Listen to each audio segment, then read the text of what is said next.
सारे जहां से अच्छा हिंदोस्ता हमारा, हम बुलबुलें हैं इसके ये गुलसिता हमारा। किंतु विगत एक दशक में प्रतिवर्ष लगभग 1.5 लाख भारतीय भारत की नागरिकता छोड़कर दूसरे देशों की नागरिकता ले रहे हैं।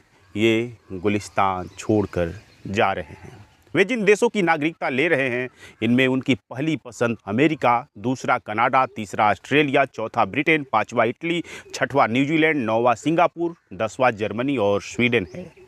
पिछले 3 सालों में 48 हिंदुस्तानियों ने भी पाकिस्तान की नागरिकता ली है। आंकड़ों की बात करें तो साल 2015 में 1,31,489, 2016 में 1,41,603, साल 2017 में 1,33,049 भारतीयों ने भारत की नागरिकता छोड़ दी थी। वहीं साल 2018 में 1,34,561, साल 2019 में 1,44,017, साल 2020 में 85,256, साल 2021 में 1,63,370 और साल 2022 में 2,25,620 भारतीयों ने अपना मादरे वतन छोड़ दिया है।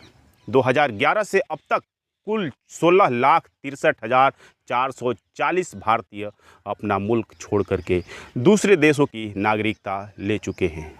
सिर्फ साल 2019, 20 और 2021 में कुल 3,92,000 जिन भारतीयों ने भारत की नागरिकता छोड़ा है, इनमें से अधिकतर लगभग 1,70,000 लोगों ने अमेरिका की नागरिकता ली है, जबकि दुनिया के लगभग 120 देशों में शेष भारतीयों ने नागरिकता ली है। यह भारत सरकार का आधिकारिक आंकड़ा है। अब सवाल उठता है कि क्या यह शर्म का विषय है या मानव का स्वभाव है? क्या यह पलायन है? जी नहीं, यह पलायन नहीं बल्कि अवसर की तलाश है। दुनिया में अपने लिए बेहतर माहौल की खोज है। पलायन शब्द का प्रयोग वहाँ किया जाता है जहाँ कोई आपदा, युद्ध की स्थिति में लोग एकाएक सब कुछ छोड़ करके किसी दूसरे जगह पर चले जाते हैं, किसी दूसरे देश में चले जाते हैं। पलायन वहाँ के लिए उपयोग किया जाता है।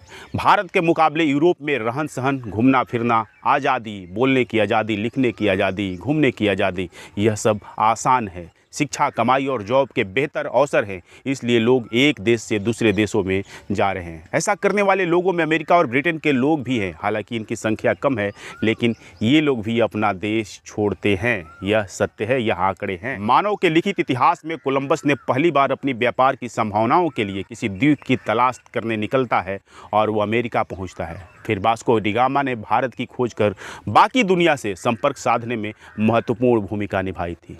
फिर भारत में पुर्तगाली, फ्रांसीसी, ब्रिटिश पहुंचते हैं। यूरोप के लोग भी एक देश से दूसरे देशों का रुख करते हैं। जर्मन, फ्रांस, इटली, एक दूसरे के देश में सब आते जाते रहते हैं। किंतु इस आबादी का माइग्रेशन मानव सभ्यता के विकास में सहायक ही साबित हुआ है, न कि नुकसानदेह हुआ है।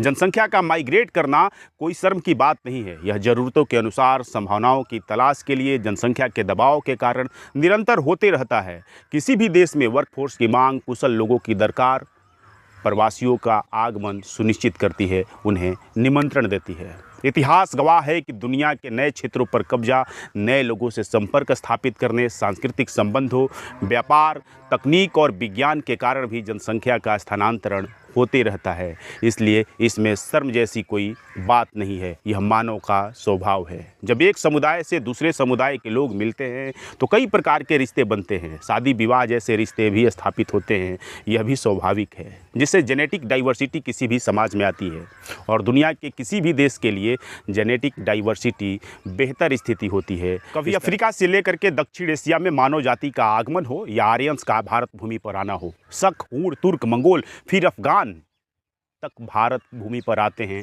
और यहाँ पर भारतीय होकर रह जाते हैं। 14वीं शताब्दी से लेकर के 17वीं शताब्दी तक अफ्रीका महाद्वीप के काले लोगों को गोरे लोगों द्वारा गुलाम बना करके दुनिया के विभिन्न द्वीपों पर ले जाया गया।